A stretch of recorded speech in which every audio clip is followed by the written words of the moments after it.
Assalamualaikum warahmatullahi wabarakatuh. Waalaikumsalam warahmatullahi wabarakatuh. Selamat pagi kakak-kakak semuanya. Selamat pagi, Ayah. Gimana kabarnya hari ini? Alhamdulillah, luar biasa. Allahu Akbar. Hari ini siapa yang nggak masuk kak? Atar, Kak Atar. Dandi. Umroh. ikut awalnya. Kak Atar umroh. Dandi apa lagi? Mudik ke Jakarta. Oh mungkin iya. Ya. Oke, sebelum kita belajar, kita awali dengan berdoa. Semoga niat kita mencari ilmu diridhoi diberkahi oleh Allah SWT. Pada Kak Roma untuk memimpin doa. Kita pada duduk siap berdoa mulai. Bismillahirrahmanirrahim. Raditu billahi rabban. Rabbal Terima kasih Kak Roma sudah memimpin doa. Oke, hari ini kita belajar tema 1 ya, subtema 1 tentang organ gerak hewan dan manusia. Oke. Nanti subtemanya organ gerak hewan. Sudah ada pandangan ya tentang organ gerak hewan. Adapun tujuan pembelajaran pada pagi hari ini yaitu yang pertama nanti kita akan mengetahui ide pokok dalam suatu bacaan, ide pokok ya. Kemudian yang kedua menjelaskan alat gerak dan fungsinya pada hewan dan manusia. Kemudian yang ketiga memahami suatu gambar cerita. Jadi ada 3 tujuan pembelajaran pada pagi hari ini. Yang pertama tentang pengertian ide pokok. Ya, ide pokok itu apa sih kira-kira? Ide pokok boleh dibacakan Kak Rizka. Ide pokok merupakan inti atau dasar permasalahan suatu teks. Ide pokok dalam teks sering juga disebut pokok pikiran atau gagasan utama karena berisi gagasan dasar penulis. Iya, betul sekali. Inti atau dasar permasalahan suatu teks, ide pokok. Intinya ya, inti atau dasarnya apa? Itu merupakan ide pokok. Sering disebut juga dengan apa? Pokok pikiran atau gagasan. Iya, gagasan utama, gagasan yang utama itu apa sih? Itu disebut ide pokok. Ya. Berarti sama ya? Ya sama, ide pokok pikiran, gagasan utama itu sama ya. Yang tadi pengertiannya itu inti atau dasarnya dari suatu bacaan atau teks. Nah kemudian cara menentukannya gimana?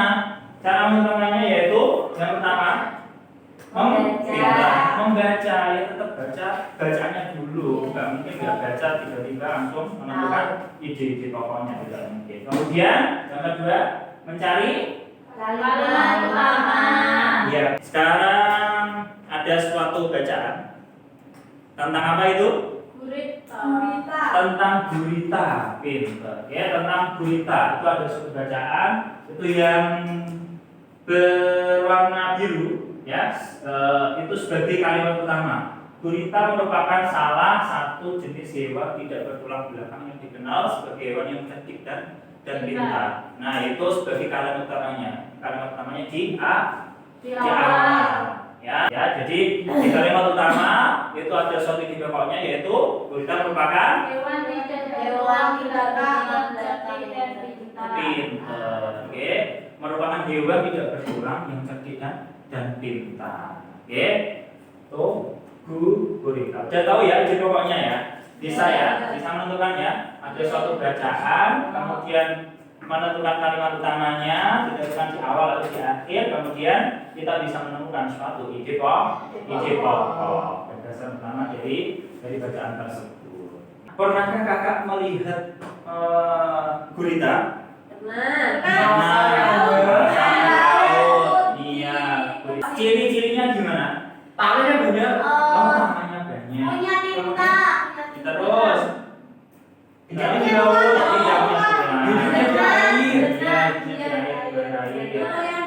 kemudian punya tentakel, pintar. Alat gerak hewan yang salah satunya tadi di gurita tadi yaitu sebuah tentakel alat gerak terdiri dari dua macam, yaitu alat gerak aktif dan pasif. Nah, gerak aktif itu termasuk otot, disebut alat gerak aktif karena dapat bergerak ya. Yang mengaktifkan, yang bisa menggerakkan ini otot disebut alat gerak. Kemudian yang pasif itu seperti apa itu? Tulang ya, disebut alat gerak pasif karena tanpa gerakan otot. Jadi tulang ya cuma tidak bisa menggerakkan ya bisa bergerak karena otot yang sebagai alat gerak aktif ya. Ya, betul. Iya, otot yang menggerakkan itu otot sebagai alat gerak aktif ya. Nah, tadi guritanya itu tidak punya tulang tapi punya otot tentakel. Jadi ada alat gerak aktifnya tentakel tadi ya. Gitu. Nah, kira-kira kakak bisa nggak menggambar gurita? Bisa ya, ada gambar ya. Ya. Kayak usul itu loh ya. Kayak usul tapi ada Iya. bisa ya. Nah, dari gambar nanti kakak bisa menggambar, kemudian bisa menemukan apa? Suatu gambar cerita.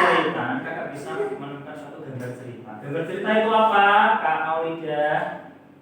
Gambar cerita adalah sebuah gambar atau urutan gambar yang saling berhubungan satu dengan yang lainnya membentuk sebuah cerita. Contohnya gambar ilustrasi. Nah, betul ya. Jadi sebuah gambar atau urutan gambar yang saling berhubungan satu dengan yang lainnya membentuk sebuah cerita. Itu Berarti sebuah gambar cerita. sama kayak komik ya, Dan? Iya, kurang lebih kayak gitu. Oh, Ya, iya. ya cerita bergambar gambarnya. Betul sekali, ya. Kakak misalkan pengen gambar beritanya tadi melihat di pasar, boleh diperlihatkan. Kalau dilihat di laut juga bisa. Nah, jadi dari gambar yang kakak buat nanti bisa membentuk suatu cerita yang dapat diceritakan, ya. Saya Zu kasih satu lembar, nanti kakak bisa menggambar dengan baik. Boleh diwarnai yang bagus-bagus ya. Siap ya, Dan. Sudah selesai? Iya, Ya, Dan. oh ini punya Kak Firda, dia bagus sekali ya. Bagus sekali fotonya kakak gendong. Dia sedang melirik. Oke, Kak Roma udah? Bib, bagus ya. Oh senyum. Oh, senyum. Iya. Oh, juga punya Enda. Oh iya, mana coba ya. Ada love-nya. Oh iya punya Kak Nisa ini. Iya. Oh, Ada senang plusnya. happy ini. Dia sedang Punya plus. berlomba ya, Oh, Dan. iya. Sama karyawan. Sama itu. Oh gitu Sama ya. Bapi ya, bener. Oh nggak lebih. Kayak itu ya tentang berita kakak tadi berarti sudah belajar tentang Gagasan pokok. gagasan pokok. Itu. Gagasan pertama ide pokok, kemudian Alat gerak aktif dan Alat gerak. aktif dan pasif. Yang ketiga yaitu Gambar cerita.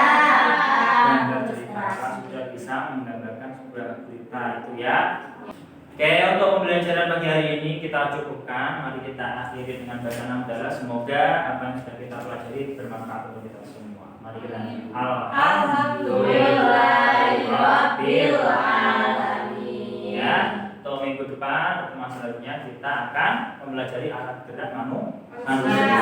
Ya, dipersiapkan ya. Kita akan minggu depan. Sekian dari Pak Yesus. Assalamualaikum warahmatullahi wabarakatuh. Waalaikumsalam.